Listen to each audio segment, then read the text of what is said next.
You are in the realm of the seventh coven of the seventh queen.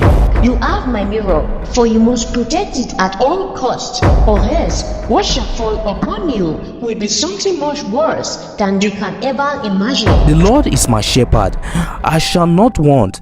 He make me to lie down in green pastures. He lead me beside the still waters. And though I walk through the valley of the shadow of death, I shall fear no evil. How can this be? Can this be the cause of the mirror? It's okay, Oluchi. The money will be ready, so by tomorrow you can come and collect it in church. Thank you, sir. Don't thank me. Thank God. Oh, that pastor will not mind his business. Let us teach him a lesson. Let there be consequences on him. Mother, oh, consequences. That night, Pastor Mathew was in the house. He was preparing to bed when he started feeling uncomfortable. He was in his room when he started hearing footsteps, as if something was walking towards him, and he was surprised at that moment. He said, "Who is there?" And immediately the door of his room closed. He tried opening the door, but it won't open, and as he ran towards the main door, it was locked as well. And as he turned around, he saw dark beings whose appearance was like that of shadows, and they started talking. Oh, Mathew, 3 times have your name been called. Why won't you mind your business? Who are you? Oh, we are the witches of the seventh coven, and mother awaits you. And as they were about to grab the pastor, he shouted immediately, "Get away from me, you evil spirits, for I rebuke you in the name of the Lord. For the Lord said, touch not my anointed, and do my prophets no harm. For you must obey which the Lord hath commanded. For I bring upon you all fire from the holy places of the Almighty."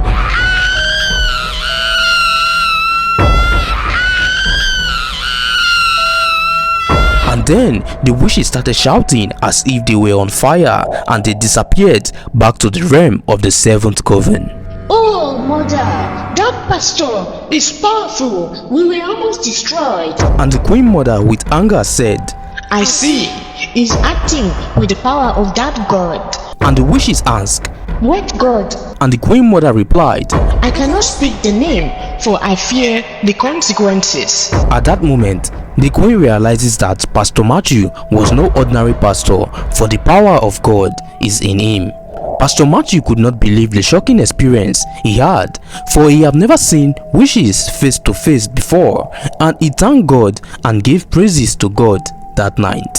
In the morning, when Pastor Mathew got to church, he told one of the evangelists what happened in his house, and he could not believe his eyes. And he said, "Evil spirits and voices? Oh my God! Oh, may God have mercy on us." And the pastor called Oluchi and told her to come and take the money he promised her. Oluchi was happy, and she told Ekene that morning, "Ekene, God have answered our prayers. Pastor Mathew wants me to come and collect the money he promised me today, so that I can pay off the loan from Lapo." "That is good news. God is truly on our side," Ekene said. And that morning, Oluchi and Ekene went to meet the pastor at church, and they thought that their problem have been solved. And as they went into the church, the pastor welcomed them. "Oh, Oluchi, you are here. Good morning, pastor. I thank God for today. I have been restless since. I'm so grateful, pastor," Oluchi said. "Ekene, how are you?" the pastor asked. "I'm fine, pastor." "That's good." And as the pastor was about to hand over the money to Oluchi, a heavy wind blew it away, and the money scattered on the ground, and they were all surprised at that very moment. The breeze continued for many minutes, and when it stopped, what they saw was a huge serpent, and they were all afraid. Ekene ran to the back of the church altar while Oluchi hid herself under the chair, and the pastor fell on the ground as the serpent roared. The huge serpent was the mother of the witches of the seventh coven.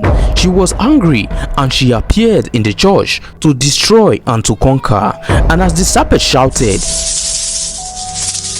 Her screams blew away the chairs that was inside the church, and then the pastor ran to the altar and he picked up his Bible, and the serpent used his tail to eat the pastor, and the pastor fell on the ground.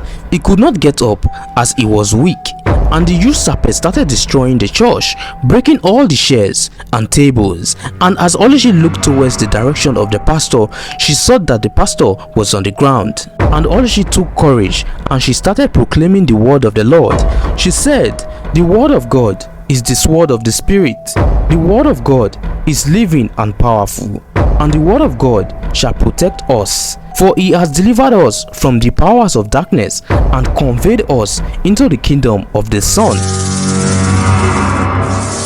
And by the power of God, I, Oluchi, rebuke you, evil serpent." And suddenly the serpent disappeared, and something like smoke filled the air. And Oluchi started calling out Ekene. "Ekene, where are you?" "Oluchi, what was that?" "Don't worry, it's gone forever," Oluchi said, and they ran to help the pastor. "Pastor, are you okay?" Oluchi and Ekene said together. "My back hurts, but I will be fine," the pastor said. "My God, I can't believe something like this exists. I have experienced evil spirits speak through a person before, but not a huge serpent in front of us," the pastor said. "Thank God, it feared the word of God," Ekene said. And both Oluchi, Ekene and the pastor prayed together and they thanked God for saving them.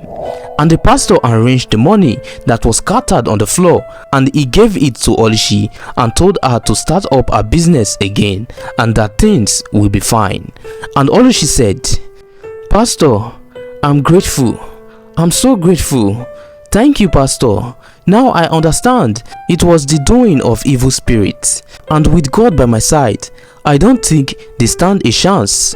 "Oh, Pastor, the church is scattered. The chairs, the table, they are all broken." Ekene cried out with pain in her heart.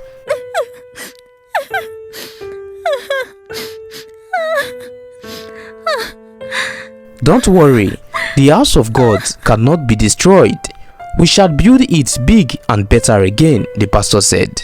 And 3 days after, Oluchi returned the money she borrowed from Lapo with interest, and she was able to buy more wigs and materials for her hair salon shop, and she started growing the business all over again with God by her side.